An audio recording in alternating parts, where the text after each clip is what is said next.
This is Neil Schneider for MTBS-TV at Vision Summit 2016. To my immediate right is Joachim Halmerer, who's CTO for Neat Corporation. Yep. Welcome to the program, Joachim. Thank you. So tell us about budget cuts. What's the concept of the game? The concept of budget cuts is that you are a spy working for a company, and then one day the company undergoes budget cuts, so you as a spy no longer get all of your nice tools anymore, so you sort of have to find them in the levels and make do with what you have. So when you say the levels, like what you describe your day-to-day as a spy. Can you talk about some of the actions that you do? Day-to-day as a spy. So you walk around throwing knives, you disable robots, you solve puzzles, and you make your way through interesting levels right now. Yeah. Wonderful. So this demo that I tried is based on, I take it, the HTC Vive. Yep. So can you talk about some of the interactions that you have in the game? So the interactions is largely with your body movements. Like, there's a lot of inputs that you can skip by doing a room scale VR. So you can crouch, you can look around corners, and you can, lie down on the ground and do whatever you like. So there's a lot that comes for free for that. But then in addition to that, we have the tools. So you have a grabber and you have a translocator. So the translocator is for your long-range movement, and the grabber is to grab stuff, throw things. That's what you use for the throwing knives as well. And then, let's see, we do have a crossbow right now as well. And then we're also going to add more tools later. But we still have to experiment with that, so we're quite early in development. One thing that I thought was very interesting, and you touched on this, is with room scale, let's say if you're going to use HTC as an example, Yep. They have a range of about, I think it's like 15 by 15 feet max, depending on how you set the room up. It could be Yep. smaller, could be bigger, but 15 by 15 I think is kind of what they're aiming for. Yep. But, you could use that space up pretty quick. You walk a few steps and suddenly you've hit a wall. Yep. You've got an innovative idea here to solve that problem. Can you talk about what you've done? You mean teleportation? Yes. Okay, so there's a lot of experimentation in VR with locomotion. That's a big problem, and you don't want to get people motion sick. So the most common way to move long distances is to teleport. And the teleportation that people usually make is some kind of fade, or just that you blink. There's one frame and then snap, you're at the other location. So we started experimenting with that, but it wasn't really natural. There was no transition.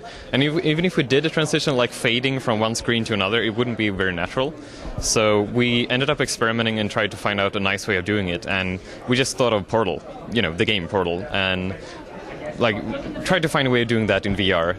So basically what we have is a portal attached to your gun that opens after you fired a beacon. And then when you squeeze the side buttons of the controller, the portal opens up and wraps around you, and then you're standing in the new location. So you sort of get a natural transition. Very creative. And what I find is that in the video game world, an idea is placed in a game, and then it gets, it could get repurposed. It gets reused in other games. Yep. Do you think that this could be used in other titles as well? It's part of the story here, but do you think we'll see it recreated and used as perhaps even a trend in VR games? Possibly. If you want to have long-range locomotion, then I think we have one of the more smooth solutions right now, so possibly. So we'll see, I guess. Now, this title, obviously it was designed for virtual reality, but do you think it would work with traditional content as well, or do you think it's strictly a VR game?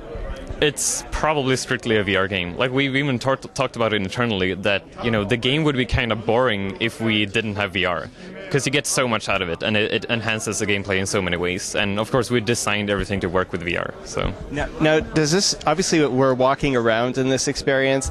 Yep. Is it at all suited for a seated experience? Are there other options that could work well with this game? No, I don't think so. It's very much a room scale game. You can sort of stand up, but you still need to pick up things from the ground. You still need to be able to reach up on high levels.